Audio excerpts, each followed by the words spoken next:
হয় যে নাম্বাৰ ছিষ্টেমৰ কিছুমান বেছিক আৰু কিছুমান কুৱেশ্যন মই আপোনালোকক দেখুৱাম। থিয়ৰিটো চাওক। আপোনালোকে নাম্বাৰ ছিষ্টেমৰ প্ৰথম থিয়ৰি বুলি ক'লে আপোনালোকে ফাৰ্ষ্ট টাইম আমি কিছুমান জানি ল'ব লাগিব। যেনেকুৱা 1 নম্বৰতে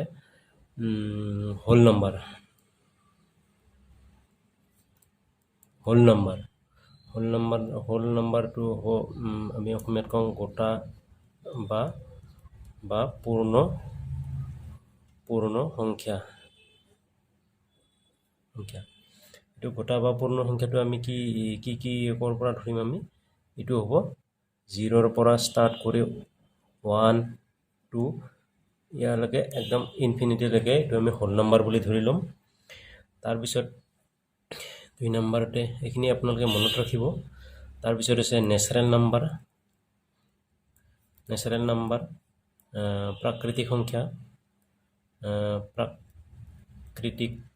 সংখ্যা এইটোত কি হ'ব? 0টো নাথাকে, 1ৰ পৰা ষ্টাৰ্ট হ'ব 1 2 3 টু ইনফিনিটিলৈকে। ইয়াৰ পৰাই আপুনি মনত ৰাখিব মানে হোল নাম্বাৰটো মানে নেচাৰেল নাম্বাৰটো হোল নাম্বাৰত সোমাই আছে। মানে সকলোবোৰ নেচাৰেল নাম্বাৰ হোল নাম্বাৰ হয় বুলি এনেকৈ এটা কুৱেশ্যন আহি যাব পাৰে। তাৰপিছত চাওক আমি চাওঁ প্ৰাইম নাম্বাৰ। 3 নম্বৰতে প্ৰাইম নাম্বাৰটো হ'ল আমি জানো মৌলিক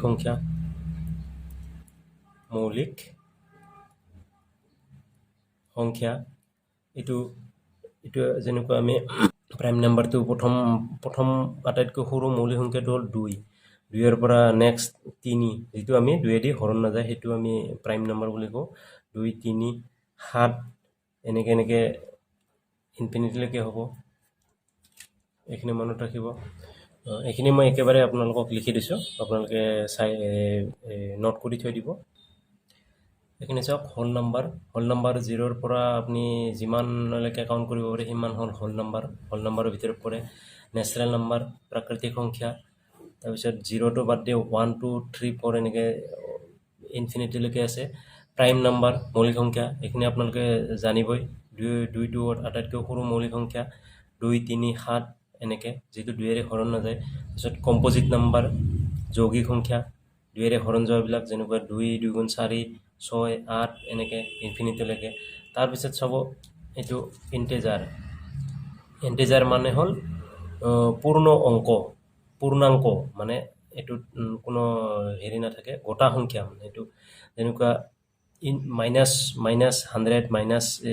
যিমানৰ পৰা ষ্টাৰ্ট হয়। প্ৰথমতে 0টো হ'ব ইণ্টিজাৰ, 1 2 3 4 এনেকৈ হ'ব নহয়, কিন্তু -2 হ'ব আপোনাৰ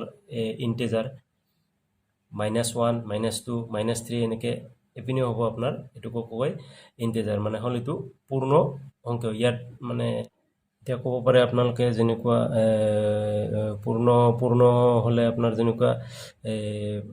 চাওক 4.08 এইটোৰ ইণ্টিজাৰটো কি হ'ব? আমি ইণ্টিজাৰটো এইটো নধৰোঁ, আমি ডাইৰেক্ট আমি 4টো ধৰিম।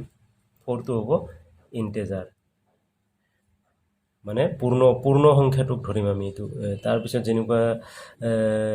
ধৰা যায় 2.222 এনেকৈ যদি থাকে তেতিয়াহ'লে আমি এইটোকো আমি কেৱল 2টোকহে আমি ইণ্টিজাৰ বুলি ধৰি ল'ম, মানে পূৰ্ণ সংখ্যা। কিন্তু যদি 4.65 এনেকৈ থাকে তেতিয়া আমি 65টোক আমি মানে এইটো 5 বুলি ধৰি ল'ব পাৰিম। এইটো ইণ্টিজাৰ আমি 5 লিখি দিম। ইয়াৰ আশে পাশে থকা হেৰিটো আমি ওপৰত যিহেতু ওপৰত গৈছোঁ 5তকৈ ওপৰৰ কাৰণে এইটো আমি এটাই সংখ্যা ধৰি ল'ম ইণ্টিজাৰটো, এইটো 5 হ'ব ইণ্টিজাৰ এইটোৰ। ঠিক তেনেদৰে 7.99 এইটোক আমি ডাইৰেক্ট 8 বুলি ইণ্টিজাৰ বুলি 8 ইণ্টিজাৰ আমি ধৰি ল'ম। তাৰপিছত ৰিয়েল নাম্বাৰটো চাওক। ৰিয়েল নাম্বাৰটো হ'ল আপোনাৰ পৰিমেয় সংখ্যা আৰু অপৰিমেয় সংখ্যা গোটেইবিলাক গোটেইবিলাক ৰিয়েল নাম্বাৰৰ ভিতৰত পৰে পৰিমেয় সংখ্যা কাক কয় যেনেকুৱা আমি যিটো আমি এম বাই এন আকাৰত আমি লিখিব পাৰোঁ এইটো হ'ল পৰিমেয় সংখ্যা আৰু যিটোক আমি এম বাই এনত আমি লিখিব নোৱাৰোঁ এইটো আমি এম বাই এনত আমি এম বাই এন বনাব নোৱাৰোঁ মানে ভগ্নাংশত আমি লিখিব নোৱাৰোঁ এইটোক কয় অপৰিমেয় সংখ্যা ৰেচনেল নাম্বাৰবিলাক যেনেকুৱা ৰেচনেল নাম্বাৰৰ উদাহৰণ মই দিওঁ ৰেচনেল নাম্বাৰটো আমি লিখিব পাৰোঁ এইটো 0 1 2 3 এনেকৈ গোটেইবিলাক ৰেচনেল নাম্বাৰ কাৰণ ইয়াক আমি ভগ্নাংশত ভাগ কৰিব পাৰোঁ কাৰণ যিকোনো সংখ্যা দিয়া থাকিলে ইয়াৰ তলত আমি 1 থকা বুলি ধৰি লওঁ গতিকে এইটো 1/1 হ'লে ভগ্নাংশ হয় এইটোকো আমি 1 দি ইয়াৰ তলত 1 থাকে 1 কৰিলেও 0 হ'ব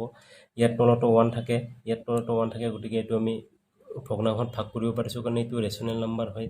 ঠিক তেনেকৈ -1টোকো আমি তলত 1 থাকে -2টো ইয়াৰ তলতো 1 থাকে ভগ্নাংশত প্ৰকাশ হয় গতিকে -2টোৰ পৰা ইপিনে ইনফিনিটিক লাগি থাকে ইনফিনিটিক লাগে মাইনাছৰ পৰা প্লাছলৈকে যিমান থাকে আমি চব ইণ্টিজাৰ ৰেচনেল নাম্বাৰ মানে ভগ্নাংশত প্ৰকাশ কৰিব পাৰোঁ এইটো সেইকাৰণে এইটোক আমি ৰেচনেল নাম্বাৰ বুলি কওঁ পৰিমেয় সংখ্যা বুলি কওঁ পৰিমেয় সংখ্যাৰ ভিতৰত আকৌ আছে যেনেকুৱা √4টো আমি 2 লিখিব পাৰোঁ গতিকে 2টোক আমি কি কৰিব পাৰোঁ 1/2/1 মানে তলত 1 থাকে গতিকে এইটো আমি ৰেচনেল নাম্বাৰে হয় তাৰপিছত যেনেকুৱা √9 এইটোকো আমি 9ৰ ৰুট ক'লে 3 হয় 3টো আমি 3/1 লিখিব পাৰোঁ এইটোও ৰেচনেল নাম্বাৰ হয় এনেকৈ যেনেকুৱা √16 ৰেচনেল নাম্বাৰ এনেকৈ পাব তাৰপিছত এনেইটো নৰ্মেল যদি দিয়া থাকে 2/3 5/4 এইবিলাক চব ৰেচনেল নাম্বাৰ মানে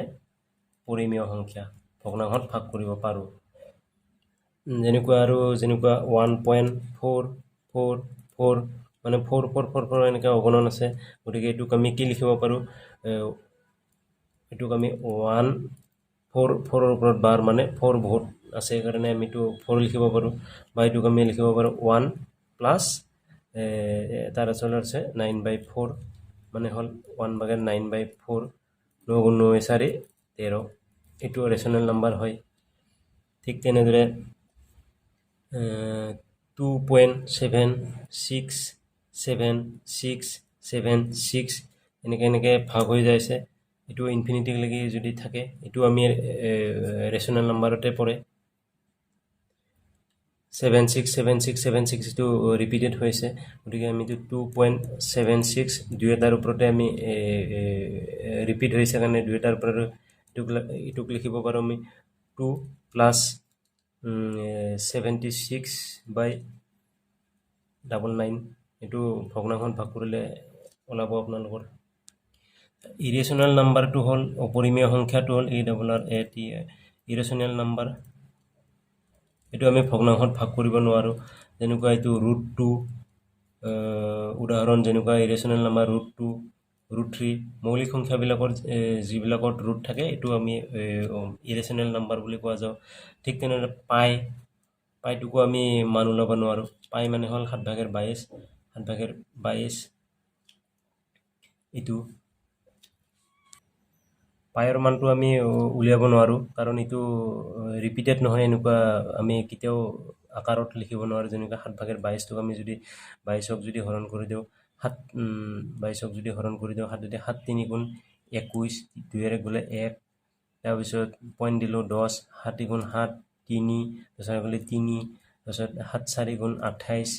28 হ'লে তাৰপিছত 2 20 এনেকৈ মুঠতে এইটো মানে 3.14 আৰু ইয়াৰ পিছত বেলেগ হ'ব যেনেকুৱা 3 2 1 কিবা এনেকৈ মানে এনেকুৱা আকাৰত নহয় যেনেকুৱা এইটো ৰিপিটেড হৈ আছে এইটো ৰিপিটেড নহয় গতিকে এইটো ইৰেচনেল নাম্বাৰ আমি পাইটোক আমি ইৰেচনেল নাম্বাৰ বুলি ধৰিব পাৰোঁ যেনেকুৱা উদাহৰণ আৰু আছে যেনেকুৱা 1.4123 তাৰপিছত আকৌ আহিল 4 6 কিবা কিবি এনেকৈ উল্টা পাল্টা কিবা কিবি নম্বৰ যদি আহে এইটো আমি ইৰেচনেল নাম্বাৰ লিখিব পাৰোঁ কাৰণ এইটো ৰিপিটেড নহয় যেনেকুৱা এইটো ৰিপিটেড হৈছিল 76 ঠিক তেনেকৈ 3 to 1 3 to 1 এনেকৈ যাই থাকে, সেইটো আমি ৰেচনেল নাম্বাৰতে আমি লিখিব পাৰোঁ। গতিকে এইখিনি আপোনালোকে অলপ মনত ৰাখিব এইখিনি। বাকী অংক কেনেকুৱা ধৰণৰ অংক আহে মই সেইবোৰ আপোনালোকক এতিয়া কৰি দেখুৱাম, আপোনালোকে চাই থাকক ভিডিঅ'টো। আৰু এটা টপিক আছিল যেনেকুৱা কোপ্ৰাইম নাম্বাৰ। কোপ্ৰাইম নাম্বাৰটো হ'ল এইটো আমি কি লিখিব পাৰোঁ, মানে এইটো মৌলিক সংখ্যা কিবা অসমীয়াত কিবা এটা হ'ব। কোপ্ৰাইম নাম্বাৰ বুলি থাকিলে আপোনালোকে কি কৰিব, এনেকুৱা নম্বৰ দুটা থাকিব, যেনেকুৱা 2, 7। এই দুটা কোনেৰে হৰণ নাযায়। 2 দি 7কো হৰণ নাযায়, 7 দি 2কো হৰণ নাযায়। আনকি ইহঁতৰ আপোনাৰ ফেক্টৰো হ'ব নিজে আৰু 1 আৰু নিজে হ'ব। যেনেকুৱা 2ৰ ফেক্টৰ 2 গুণ 1 আৰু 2, 7ৰো নিজৰে ফেক্টৰ 1 আৰু 7। গতিকে ইহঁতৰ HCF কেৱল 1 হ'ব, 1। মানে এইটোক আমি এতিয়া কোপ্ৰাইম নাম্বাৰ বুলি ক'ব পাৰোঁ। কাৰণ ইহঁতৰ কোনো হৰণ নাযায়, মানে দুয়োটাকো যদি আমি দুয়োটাৰ যিকোনো এটাক যদি আমি সৰুটোৰে যদি হৰণ যায়, তেতিয়াহ'লে আমি এইটো কোপ্ৰাইম নাম্বাৰ বুলি নধৰোঁ। যদি নাযায় তেতিয়াহ'লে আমি এইটো কোপ্ৰাইম নাম্বাৰ বুলি ক'ব পাৰোঁ। যেনেকুৱা 1 আৰু 5, ইহঁতৰ কোনো ফেক্টৰ নাই, যিটো দুয়োৰে মাজত 1 আৰু 5ৰ বাহিৰে এনে একক একে হয়। 1 গুণ 1, 5ৰো 1, 5 গুণ 5, ইহঁতৰ ফেক্টৰ এটাৰ লগত মিল নাই। গতিকে এইটোৰ আমি 1টোৱে কমন পাওঁ, সেইটোকে আমি কোপ্ৰাইম নাম্বাৰ বুলি ক'ব পাৰোঁ, কোপ্ৰাইম নাম্বাৰ। যেনেকুৱা আৰু আছে 15 আৰু 2। ইয়াৰ ফেক্টৰ দুটা আছে, 5 আৰু 3, আৰু 5 3 গুণ 15, আৰু 1 আৰু 15, 5 3 1 15। কিন্তু 2ৰ এটাই আছে, 1 ইনটু 2। ইহঁতৰ HCF কি হ'ব, 1 হ'ব, মানে এটাই কমন আছে। গতিকে আমি এইটোকো কোপ্ৰাইম বুলি, যদিও এইটো হেৰি হয়, মানে ফেক্টৰ ওলাই 2 3টা, তথাপিও আমি ইয়াৰ লগত মানে এটাই আমি কম্বাইন পাওঁ, মানে এটাই মিল পাওঁ। 1ৰ বাহিৰে আমি এটাও ইয়াৰ লগত 2ৰে ফেক্টৰ আমি মিল নাপাওঁ। গতিকে এইটো আমি কোপ্ৰাইম নাম্বাৰ বুলি ক'ব পাৰোঁ। ঠিক তেনেদৰে 14 3, 14টোৰ আছে 2 7 গুণ 14, এইটো দুটা আছে, আৰু 1 14 গুণ 14, ইয়াতে 4টা আছে, কিন্তু 3ৰ এটাই আছে, 3 ইনটু 1। গতিকে আমি 1টোৱে কমন পাওঁ, কেৱল 1 কমন পাওঁ। যাৰ আমি এটাই কমন ফেক্টৰ পাওঁ, 1 একে পাব লাগিব আমি কমন ফেক্টৰ, সেইটো আমি কোপ্ৰাইম নাম্বাৰ বুলি কওঁ। এতিয়া আকৌ কিছুমান কুৱেশ্যন কৰি দেখুৱাম মই। কুৱেশ্যনবিলাক কৰিলে কেনেকৈ কৰিম চাওক। 1 3 5 7 এনেকৈ 69ৰ যোগফল কিমান হ'ব। গতিকে এইটোৰ যোগফল আমি জানো, ইয়াৰ ডিফাৰেঞ্চ কিমান, 2, এইটোৰো 2। গতিকে চেম ডিফাৰেঞ্চ যদি থাকে, তেতিয়া যোগফলটো আমি কেনেকৈ ওলাম, ডাইৰেক্ট আমি ফাৰ্ষ্টটো আৰু লাষ্টটো যোগ কৰি দিম। 69 প্লাছ 1/2, যোগ মানে ইহঁতৰ আমি এভাৰেজটো ওলাই ল'লোঁ, এভাৰেজ ইনটু ইয়াৰ লগত ইনটু কৰি দিম আমি কিমানটা সংখ্যা আছে ইয়াত। এতিয়া কিমানটা সংখ্যা আছে আমি কেনেকৈ ওলাম, জাষ্ট আমি ইয়াততো 1ৰ পৰা আছে 69লৈকে, গতিকে এইটোত আমি 69 ধৰি ল'ম। এইটোত 69টাই হেৰি হ'ব, 69 নহয়, এইটোত কি হ'ব আপোনাৰ 69 হ'লে ইয়াত 1 3 এইটো মৌলিক সংখ্যাকেইটাহে আছে। গতিকে আমি 69টোক আমি কি ধৰিম, 70ত আমি কি পাম, 70 ইয়াৰ আগৰ ওপৰতো ধৰি ল'ম, যেনেকুৱা 70টাত আমি কেইটা পাম, যেনেকুৱা 35টা মৌলিক সংখ্যা পাম আৰু 35টা যৌগিক সংখ্যা পাম। কিন্তু আমাক ইয়াত 35 পাম এতিয়া, যিহেতু 70 to 69টো মৌলিক সংখ্যা, তাৰে নেক্সট 70টো যৌগিক সংখ্যা হয়। গতিকে আমি 35 পাম। এতিয়া নাম্বাৰ অফ ইয়াৰ 1ৰ পৰা 69লৈকে সংখ্যা কিমানটা হ'ব, ইয়াত আমাৰ 35 হ'ব। 35টা ইয়াত মৌলিক সংখ্যা আছে, 1 3 5 7 এনেকৈ 69লৈকে 35টা নাম্বাৰ আছে। গতিকে এইটো আমি পূৰণ কৰিলে যিমান হয় সেইটোৱে এনচাৰ হ'ব। 69 1 70, 69 1 70/2/70 ইনটু 35, 2 দি 35, 35 পূৰণ কৰি দিয়ক আপোনালোকে কিমান হয় কেলকুলেশ্যনটো কৰি 35 টো আপুনি 35 ইনটু 35 কৰক এইটো পূৰণ কৰি আপোনালোকে এনসাৰটো উলাই ল'ব এইটো মই আৰু কৰি নিদিকো আপোনালোকে কৰি ল'ব পাৰিব আৰু এটুকে আমি কি আৰু এটা আপোনালোকক ট্ৰিক দিও ফৰ্মুলা মতে কৰিলে কি হ'ব প্ৰথমতে আমি এভাৰেজ উলাই লৈ এইখিনিৰ এভাৰেজটো সেম এনেকৈ 6 ফাৰ্স্ট সংখ্যা লাস্ট সংখ্যা প্লাস ফাৰ্স্ট সংখ্যা বাই 2 ইনটু নাম্বাৰটো কেনেকৈ ওলাব ইয়াত কিমানটা সংখ্যা নাম্বাৰ আছে যদি সূত্ৰ মতে ওলাও আমি কি হ'ব নাম্বাৰ সংখ্যাটো হ'ব লাস্টৰ সংখ্যাটো দি মাইনাস কৰি দিয়ক ফাৰ্স্ট সংখ্যা কি আছে 1 তাৰ পিছত ডিফাৰেন্স কিমান আছে ডিফাৰেন্স আমাৰ সমান আছে গতিকে ডিফাৰেন্সটো 2 প্লাস 1 কৰি দিয়ক আপোনালোকে ইটোৱে থাকিল 2/70 ইনটু ইটোত হ'ব কিমান 2 68 প্লাস 1 কিমান হ'ব ইটো 70/2 হ'ব 35 ইনটু 2 টো 68 69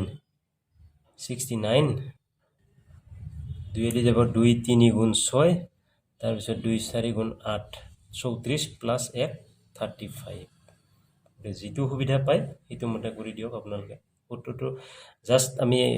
প্ৰথমতে এভাৰেজ উলাই ললো এভাৰেজ মানে কি লাস্ট সংখ্যাটো প্লাস ফাৰ্স্ট সংখ্যাটো সবতে আমি প্লাস কৰি যাম লাস্ট সংখ্যা প্লাস ফার্স্ট সংখ্যা ডিভাইডেড বাই 2 ইনটু লাস্ট সংখ্যাটো মাইনাস ফার্স্ট সংখ্যা ডিভাইডেড বাই ইয়াৰ যেটো ডিফাৰেন্স হলাই ডিফাৰেন্স তাৰে লগত প্লাস 1 কৰি দিয়ক এইটো আমি সবতে আমি সব হেৰিতে আমি এপ্লাই কৰি দিব পাৰো এই ফৰ্মুলাটো আপোনালোকে মনত ৰাখি ল'ব এইটো কোৱেশ্চন চাব 3 ৰ প্ৰথম 10টা গুণৰ যোগফল কিমান মানে 3 যদি আমি 10 গুণ উলিয়াও যেনেকুৱা 10 গুণ উলিয়াও 3 ৰ প্ৰথম মানে প্ৰথমৰ পৰা হৈছে যদি 3 ক যদি আমি একেদি পূৰণ কৰো 3 গুণ 3 তাৰ পিছত এটো 1 নম্বৰৰ পৰা হ'ল তাৰ পিছত 3 ক যদি আমি 2 দি পূৰণ কৰি দিও 3 গুণ 6 তাৰ পিছত 3 ক যদি আমি 3 দি পূৰণ কৰি দিও 3 গুণ 9 গতিকে 10 বাৰক লাগি যাব আমি 10 মানে এটো একৰ পৰা আমি একৰ লগত পূৰণ কৰি 3 পালো 2 ৰ লগত 6 3 ৰ লগত 9 এনেকে আমি 10 ৰ লগত কৰিলে 3 * 10 হ'ব 30 এতিয়া গতিকে কোৱেশ্চনটো এনেকৈ হ'ল লাষ্টত 3 ৰ পৰা 3 6 9 এটো 12 এনেকে 30 হ'ল গতিকে লাস্ট সংখ্যা হ'ল 30 গতিকে আমি ফৰ্মুলা মতে কৰি যাও লাস্ট সংখ্যা প্লাস ফার্স্ট সংখ্যা লাস্ট সংখ্যা প্লাস ফার্স্ট সংখ্যা লাস্ট সংখ্যা প্লাস ফার্স্ট সংখ্যা ডিভাইডেড বাই 2 ইনটু কি হ'ব লাস্ট সংখ্যা মাইনাস ফার্স্ট সংখ্যা লাস্ট সংখ্যা মাইনাস ফার্স্ট সংখ্যা ডিভাইডেড বাই ডিফারেন্স 3 3 6 ডিফারেন্স কিমান ডিফারেন্স হ'ল 3 ডিফারেন্স 3 3 প্লাস 1 কৰি দিও এনসাৰটো দিব 2/33 ইনটু 30 ৰ গলে 3 দি 27 বাৰ যাব 3 এটো 30 ৰ 3 গলে 27 3 9 দি 9 প্লাস 1 10 হ'ব এটো হ'ব 10 2 দি 2 5 গুণ 10 5 3 15 5 7 হলে 5 9 16 165 ইয়াৰ হ'ব 165 आंसर বাকি এইটোৰ মতে কৰিলেতো ইয়াতো দিয়া আছে প্ৰথম 10 গুণ 10টা মানে ইয়াত নাম্বাৰটো হ'ব n হ'ব ইয়াত 10 লৈকে যাব মানে 1 ৰ পৰা 10ক লাগি আমাৰ 3 লগত গুণ কৰি পেলে যিমান হয় এটো যোগ কৰিব গতিকে আমি জানো 1 ৰ পৰা 10ক লাগি 10 আছে গতিকে নাম্বাৰটো হ'ব 10 এটো শৰ্টকাট মতে কৰিলে এইটোৰ মতে যদি কৰা যায় বাকি ফৰ্মুলা মতে কৰিলে হ'ল নাম্বাৰ কিনেকে ওলাব আমি লাস্ট সংখ্যাটো মাইনাস ফাৰ্স্ট সংখ্যাটো কৰি দিম ডিভাইডেড বাই ডিফাৰেন্স ইয়াতৰ মাজৰ যেটো ডিফাৰেন্স হয় তাৰ লগত প্লাস 1 কৰি দিম নেক্সট কোৱেশ্চনটো চাও 23 25 27 ডিফাৰেন্স সবৰে 2 ডিফাৰেন্স হ'ল 2 গতিকে আমি সেম আগৰ দৰেকে লিখিম 71 প্লাস 23 লাস্ট সংখ্যা প্লাস ফাৰ্স্ট সংখ্যা বাই 2 ইনটু ইয়াত হ'ব n নাম্বাৰ কিমানটা সংখ্যা আছে হেতু দি পূৰণ কৰি দিম ইয়াৰ লগত কিমানটা সংখ্যা আছে আমি কেনেকৈ উলাইছিলো লাস্ট সংখ্যা মাইনাস ফার্স্ট সংখ্যা বাই ডিফারেন্স হ'ল কিমান 2 প্লাস 1 কিমান হ'ল এইটো পূৰণ কৰি দিয়ক আপোনালোকে 2 দি 3 একে 4 2 হাতে 9 ইনটু 2 দি 11 3 গ'লে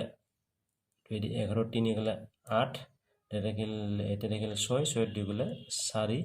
48 তে 2 দি 24 বাৰ প্লাস 1 25 এইটো হ'ব তে 94/2 ইনটু 25 আৰু সব ফাৰ্স্ট 20টা যুগ্ম সংখ্যাৰ যোগফল যুগ্ম সংখ্যা আমি ফার্স্ট 20টা কন্টিনিউ যদি যাও 2 4 6 8 এনেকৈ যায় কিমান হ'ল ফার্স্ট 20টা যুগ্ম সংখ্যাৰ যোগফল হলে আপোনাৰ কিমান হ'ব 20 2 গুণ 2 2 গুণ 4 এনেকৈ যদি আমি 2 ইনটু 2 ইনটু কৰি যাওঁ যুগ্ম সংখ্যা পাম 2 4 6 8 আৰু কিমানটা 20টা লৈকে যাব দিছে গতিকে এটো 2 20 গুণ 20 লৈকে গ'লে আমি 40 পাম এটো হ'ব 40 গতিকে এতিয়া কৰি দিয়ক এনসাৰটো 2 আৰু ফাৰ্স্ট সংখ্যা আৰু লাস্ট সংখ্যা যোগ কৰি দিয়ক 40 প্লাস 2/2 ইনটু 20টা ইয়াত ফাৰ্স্ট 20টা যুগ্ম সংখ্যাৰ যোগফল দিয়া আছে n n কিমানটা আছে গতিকে এইটো আমি কেনেকৈ ওলাম লাস্ট সংখ্যা কিমান পালো আমি 40 মাইনাস 2 বাই ডিফারেন্স কিমান 2 ডিফারেন্স হ'ব 2 ডিফারেন্স 2 2 প্লাস 1 মানে 40 ৰ 2 গলে 39 38/2 প্লাস 1 is equal to এইটো কিমান হ'ব 2/42 প্লাস 2 দি 2 গুণ 2 1 18 2 19 একে 20টা মানে প্ৰথম 20টা সংখ্যাৰ যোগফল দিয়া আছে গতিকে নাম্বাৰ হ'ব 20টাই ইয়াত কোৱেশ্চনটোতে গম পাই যাব মানে প্ৰথম 20টা সংখ্যাই দিয়া আছে 20টা বেছি হ'ব নাম্বাৰ 20 হ'ব তথাপিও আমি এই সূত্ৰটোৰ মতে যদি কৰা যায় কিছুমান কোৱেশ্চন এনেকুৱা আহিব এটো আমি ডাইৰেক্ট লিখি নব নোৱাৰো গতিকে আমি সূত্ৰ মতে কৰিলে আমাৰ ইজি হ'ব বাকিখিনি ক্যালকুলেশন কৰি আপোনালোকে আনসাৰটো লৈ ল'ব ফাৰ্স্ট 30টা অযুগ্ম সংখ্যাৰ যোগফল তে নাম্বাৰ অফ সংখ্যা দিয়া আছে 30টাই দিয়া আছে গতিকে প্ৰথম 3টা হলে অযুগ্ম সংখ্যা যেনেকুৱা আমি প্ৰথমৰ পৰা গুণিলে আমি যেনেকুৱা পাওঁ আমি যেনেকুৱা 1 3 5 7 এনেকে 30টা অযুগ্ম সংখ্যা প্ৰথম 30টা অযুগ্ম সংখ্যা হলে আমাৰ কিমানক লাগি যাব প্ৰথম 30টা অযুগ্ম সংখ্যা হলে 30 লৈকে যেতিয়া যাম আমি 2 ডিফারেন্স গতিকে 30 দুগুণ 60 হ'ব ইয়াত লাস্ট সংখ্যাটো হ'ব 60 60টো হ'ল যুগ্ম সংখ্যা গতিকে ইয়াৰ ঠিক আমি আগৰটো ধৰিম আগৰটো ধৰিলে আপোনাৰ এটো হ'ব 59 59 হ'ব লাস্ট সংখ্যাটো আমাৰ 62 নহব 59 হ'ব লাস্ট সংখ্যাটো আমি 59 ধৰিলো 30 বাৰ ল'ব দিছে নহয় আমি 30টা অযুগ্ম সংখ্যা তেনে 30টা অযুগ্ম সংখ্যা আমি একৰ পৰা গলে 59 টা পাম আৰু 30 বাৰ হ'ব নাম্বাৰ অফ সংখ্যা হ'ব ইয়াত 30 দিয়া আছে 30 গতিকে এইটো পূৰণ কৰি দিয়ক 59 যোগফলটো হ'ব লাস্ট সংখ্যা 59 প্লাস ফার্স্ট সংখ্যা 1/2 ইনটু 60 লৈকে আমি কিমান সংখ্যা জানো এইটো শর্টকাট 60 লৈকে আমি 60 লৈকে আছে 30টা যুগ্ম সংখ্যা 30টা অযুগ্ম সংখ্যা গতিকে 30টা যুগ্ম সংখ্যা 30টা অযুগ্ম সংখ্যা লি আৰু ইয়াত নাম্বাৰ দিয়াই আছে 30 গতিকে 30 বা আপোনালোকে এই ফৰ্মুলা মতেও n টো কেনেকৈ ওলাইটো মই দেখাই দিছো ফৰ্মুলা মতে হ'ব যেনেকুৱা লাস্ট সংখ্যাটো আমি 59 পালো 59 মাইনাস 1 59s minus 1 মানে হল লাস্ট সংখ্যা মাইনাস ফার্স্ট সংখ্যা বাই ডিফারেন্স 2 1 1 2 3 ডিফারেন্স হল 2 3 2 5 2 প্লাস 1 1 কৰি দিয়ক এটা n to 30 কেনেকৈ হ'ব এটা 2 দি 59 ৰ 1 গলে 58 প্লাস 1 এটা 58 ত হ'ব 2 2 গুণ 4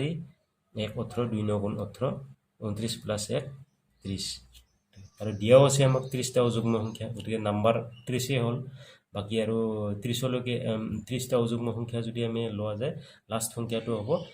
2 2 কে যায় 1 3 5 7 2 ডিফারেন্স কে আমি 30 লগত ডাইৰেক্ট 30 2 গুণ 60 2 কৰি দিলক তাৰপিছত 2 কৰি দিয়াৰ পিছত 60টো হ'ল যুগ্ম সংখ্যা গতিকে 60 দি নধৰি আমি তাৰে আগৰটো অযুগ্ম সংখ্যা যদি যুগ্ম সংখ্যাতে থাকিলে তেতিয়া আমি 60টোৱে লোৱা গ'ল হয় 30টা যুগ্ম সংখ্যা যদি থাকিলে 60 লোৱা গ'ল হয় এটো চাই ল'ব আপোনালোকে সেম কুৱেশ্যন 1 পৰা 100 লৈকে দিয়া আছে লাষ্ট সংখ্যা লওক লাষ্ট সংখ্যা প্লাছ ফাৰ্ষ্ট সংখ্যা বাই 2 ইনটু সংখ্যা ইয়াত কিমান আছে আমি কেনেকৈ গম পাম এন মানে হ'ল আমি লাষ্ট সংখ্যাটো আমি এন নাম্বাৰটো আমি কেনেকৈ ওলাইছিলোঁ সেম আগত যেনেকৈ মই কৰি আহিছিলোঁ লাষ্ট সংখ্যা মাইনাছ ফাৰ্ষ্ট সংখ্যা লাষ্ট মাইনাছ ফাৰ্ষ্ট বাই একে একে দুই দুই একে তিনি ডিফাৰেঞ্চটো হ'ল 1 তাৰপিছত ইয়াৰ লগত 1 যোগ কৰি দিলোঁ আমি এইটো হ'ল কিমানটা সংখ্যা আছে এইটো আমি এনেকৈ ওলাওঁ গতিকে 100ৰ 1 বোলে 99 প্লাছ 1 199 100 গতিকে 2 দি 101 প্লাছ 100 এইটো কেলকুলেশ্যন কৰক আপোনালোকে 2 দি 101 প্লাছ 2 দি 200 হৰণ কৰক 200 301 প্লাছ মাইনাছ কৰিলে আপোনালোকে এনচাৰটো ওলাই ল'ব পাৰিব সৰি এইটো মোৰ ভুল হৈছে এইটো ইনটু হয় প্লাছ মোৰ প্লাছ গৈছে 2 ইনটু 50 এনেকৈ কৰিলে আপোনালোকে এনচাৰটো ওলাই ল'ব পাৰিব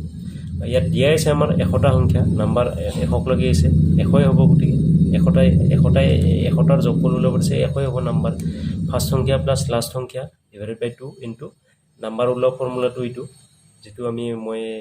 দিছোঁ লিখি লওক আপোনালোকে লাষ্ট সংখ্যা মাইনাছ ফাৰ্ষ্ট সংখ্যা বাই ডিফাৰেঞ্চ ইহঁতৰ মাজত ডিফাৰেঞ্চ যিটো হয় আৰু ইয়াৰ লগত এটা প্লাছ কৰি দিব এইটো হ'ল টোটেল নাম্বাৰ ওলোৱা সংখ্যা নাম্বাৰ মানে কিমান নাম্বাৰ আছে ইয়াত এনেকৈ সংখ্যা ঠিক তেনেদৰে এইটো 21 22 23 24 25 গতিকে কণ্টিনিউ নাম্বাৰ দিয়া আছে গতিকে আমি যোগফল সেম আগৰ দৰে হয় লাষ্ট সংখ্যা ফাৰ্ষ্ট সংখ্যা 75 প্লাছ ফাৰ্ষ্ট সংখ্যা 21 বাই 2 ইনটু 75টা আছে আমাৰ ইয়াত হেৰি 21 বাই কণ্টিনিউ 75 আছে 75ৰ পৰা আমি ইয়াত 21ৰ পৰাহে আছে বাকী কণ্টিনিউ সংখ্যা আছে যে 1 2 3 4 20লৈকে আছে আগত 20লৈকে আছে গতিকে 20 মাইনাছ কৰি দিলোঁ আমি 20 5 হাতত দি গ'লে 5 ইনটু 55টা ইয়াত 55টা নাম্বাৰ আছে বা আমি ইটোকে আৰু কেনেকৈ লিখিব পাৰোঁ লাষ্ট সংখ্যা 75 প্লাছ 21 ইনটু কৰি পেলাই আমি কি লিখোঁ এনটো যেনেকুৱা লাষ্ট সংখ্যা আছে 75 এনটো কেনেকৈ ওলাওঁ আমি লাষ্ট সংখ্যা মাইনাছ ফাৰ্ষ্ট সংখ্যা বাই ডিফাৰেঞ্চ 21 22 ডিফাৰেঞ্চ আছে 1 প্লাছ 1 এই ডিফাৰেঞ্চটো 55হে ওলাব ইয়াত ডাইৰেক্ট আপুনি চাব 5ৰ 1 গ'লে 1 বাই 5ৰ 1 গ'লে 4 হাতত 2 গ'লে 5 প্লাছ 1 মানে 55 ইয়াৰ লগত 55 পূৰণ কৰি দিয়ক 2 দি 275 5 1 6 হাতে 2 9 ইনটু 55 এইটো পূৰণ কৰিলে আপোনালোকে এনচাৰটো ওলাই ল'ব পাৰিব এইটো সেম এনেকুৱা 2 4 ডিফাৰেঞ্চ 2 2 সেম একে আটিৰ যোগফল আপোনালোকে কৰিব পাৰিব এইটো 80 প্লাছ লাষ্ট সংখ্যা প্লাছ ফাৰ্ষ্ট সংখ্যা ডিভাইডেড বাই 2 ইনটু 80 আছে 80 মাইনাছ 2 লাষ্ট সংখ্যা মাইনাছ ফাৰ্ষ্ট সংখ্যা বাই ডিফাৰেঞ্চ 2 প্লাছ 1 এইটো প্লাছ মাইনাছ কৰক বা এইটো ফৰ্মুলা মতে 80টা আছে 80 তাৰপিছত 80টা আছে 80ৰ পৰা আমি 2 গুণ 4 এনেকৈ যোগ কৰিলে এইটো কাটা কুটা কৰি দিয়ক আপোনালোকে কিমান হ'ব চাব 2 দি আছে গ'লে 78 হ'লে কিমান হ'ব 78ক 2 3 গুণ 6 1 18 2 9 গুণ 18 39 প্লাছ 1 40 এইটো 40 ইনটু কৰি দিয়ক ইয়াৰ লগত 40 ইনটু কৰি দিয়ক প্লাছ মাইনাছ কৰি এনচাৰ ওলাই লওক আপোনালোকে এতিয়া চাওক এইটো অলপ কুৱেশ্যনটো অলপ বেলেগ ধৰণৰ আপোনালোকে চাই লওক চাওক 101ৰ পৰা 305লৈ কিমান সংখ্যা আছে ইয়াত কেইটা সংখ্যা আছে ওলাব যদি দিয়ে আমাক কি হ'ব নাম্বাৰটো আমি জানো 101 তাৰপিছত 102 এনেকৈ 305ক লাগি আছে কিমানটা সংখ্যা আছে আমি জানো এন মানে হ'ল কি আছিল আমি এন মানে কি আছিল লাষ্ট সংখ্যা মাইনাছ লাষ্ট সংখ্যা আগতে কুৱেশ্যনবিলাকত আমি কেনেকৈ কৰিছিলোঁ এনটো কেনেকৈ ওলাইছিলোঁ এনটো ওলাইছিলোঁ আগৰ কুৱেশ্যনবিলাক আমি লাষ্ট সংখ্যা মাইনাছ ফাৰ্ষ্ট সংখ্যা ডিফাৰেঞ্চ তাৰপিছত +1 ঠিক তেনেকৈ এইটোত আমাক ডাইৰেক্ট এন ওলাব দিছে এন ওলাব দিয়াৰ কাৰণে আমি কি কৰিছোঁ লাষ্ট সংখ্যা মাইনাছ ফাৰ্ষ্ট সংখ্যা মাইনাছ ফাৰ্ষ্ট সংখ্যা ডিভাইডেড বাই ডিফাৰেঞ্চ ইহঁতৰ কিমান ডিফাৰেঞ্চ 1 আছে আৰু +1 কৰি দিছোঁ কিমান হ'ল 101ৰ পৰা 305 গ'লে কিমান হ'ব এইটো 5ৰ 1 গ'লে 4 তাৰপিছত 5ৰ 1 গ'লে 4 30ৰ 2 গ'লে 20 204 +1 = 205 ইয়াত 205টা নম্বৰ আছে বা আপুনি ডাইৰেক্ট এইটো এনেকৈ লিখিব পাৰে যদি ইমানৰ পৰা ইমানলৈকে কিমান সংখ্যা আছে বা অমুকৰ পৰা ইয়ালৈকে 305লৈকে কিমান সংখ্যা আছে ডাইৰেক্ট ডিফাৰেঞ্চ কৰি দিয়ক 305 মানে ডিফাৰেঞ্চ +1 কৰি দিয়ক ডিফাৰেঞ্চ হ'ব কিমান 5ৰ 1 গ'লে 4 30ৰ 2 গ'লে 20 গতিকে 204 +1 ইমানলৈকে যদি মাজৰ সংখ্যা ওলাব দিয়ে যদি ইমানলৈকে মানে লাষ্টলৈকে যদি ওলাব দিয়ে তেতিয়া ডিফাৰেঞ্চ যিটো হ'ব ইহঁতৰ যিটো ডিফাৰেঞ্চ হ'ব সেইটো লগত +1 কৰি দিব এনসাৰ আহি যাব তাৰপিছত যদি মাজৰ সংখ্যা লাগে তেতিয়াহ'লে -1 কৰি দিব যেনেকৈ ইয়াত এই দুটা ডিফাৰেঞ্চ কৰি দিয়ক 600 - 200 400 -1 কৰি দিয়ক 399 মানে যদি মাজৰ সংখ্যা ওলাব দিয়ে তেতিয়াহ'লে আমি ইহঁতৰ দুয়োৰে ডিফাৰেঞ্চ ওলাম ডি মাইনাছ ডিফাৰেঞ্চ ওলাই এটা 1 কৰি দিম -1 কৰি দিলে এইটো এনসাৰ আহি যাব বা এইটোক যদি আমি সূত্ৰ মতে কৰা যায় 200ৰ পৰা 600লৈকে গতিকে 201 এনেকৈ 600 আছে গতিকে আমি কি ধৰিম ইয়াৰ লাষ্টৰ সংখ্যাটো কি আছে ইয়াৰ মাজৰ সংখ্যা যেহেতু মাজৰ সংখ্যা ওলাব দিছে গতিকে আমি ইটোতো লাষ্টৰ সংখ্যাহে আৰু ইটো লাষ্টৰ সংখ্যা গতিকে আমি এইটোত কি ধৰিম ফাৰ্ষ্ট সংখ্যাটো হ'ব লাষ্ট সংখ্যাটো আমি ইয়াৰ আগৰ সংখ্যাটো ধৰিম কাৰণ আমি মাজৰহে ওলাব দিছে গতিকে এইটো হ'ব 599 ঠিক তেনেকৈ এইটো লাষ্টৰ সংখ্যা ইয়াৰ মাজৰ ওলাব দিলে গতিকে ইয়াৰ মাজৰটোহে ধৰিম আমি ইটোৰ পৰা ধৰিম গতিকে ইটো লাষ্ট হয় গতিকে এইটো নধৰোঁ কাৰণ মাজৰ ওলাব দিছে গতিকে আমি এইটো ধৰিম গতিকে লাষ্ট সংখ্যাটো আমি গম পালোঁ 599 আৰু ইয়াৰে ফাৰ্ষ্ট সংখ্যাটো যিহেতু 200ৰ আমাক এইটো ইয়াৰ মাজৰ দিছে গতিকে আমি এইটো ধৰিম ফাৰ্ষ্ট সংখ্যা গতিকে এনটো ওলাই লওক এন মানে কি আছিল আমি লাষ্ট সংখ্যা মাইনাছ ফাৰ্ষ্ট সংখ্যা ডিভাইডেড বাই কিমান ডিফাৰেঞ্চ 1 আছে 1 আৰু +1 কৰি দিওঁ কিমান হ'ব 9ৰ 1 গ'লে 8 তাৰপিছত 9ৰ 1 গ'লে 8 তাৰপিছত 9 তাৰপিছত 5ৰ 2 গ'লে 3 তাৰপিছত 1 + 1 399 এনসাৰ গতিকে চাওক ভিডিঅ'টো ইজি পাব আপোনালোকে চাই লওক একবাৰ তাৰপিছত কিছুমান নোট কৰিবলগীয়া বস্তু আছে নোট কৰি থৈ দিব জাষ্ট এই ডিফাৰেঞ্চ ওলোৱা এইটো মনত ৰাখি ল'ব কি হয় লাষ্ট সংখ্যা মাইনাছ ফাৰ্ষ্ট সংখ্যা আৰু সিহঁতৰ ডিফাৰেঞ্চ দি +1 কৰি দিব চাওক ভিডিঅ'টো যদি ভাল পায় পাৰিলে ছাবস্ক্ৰাইব কৰি দিব আৰু ভিডিঅ'বোৰ লাইক কৰি যাব যদি ভাল পায়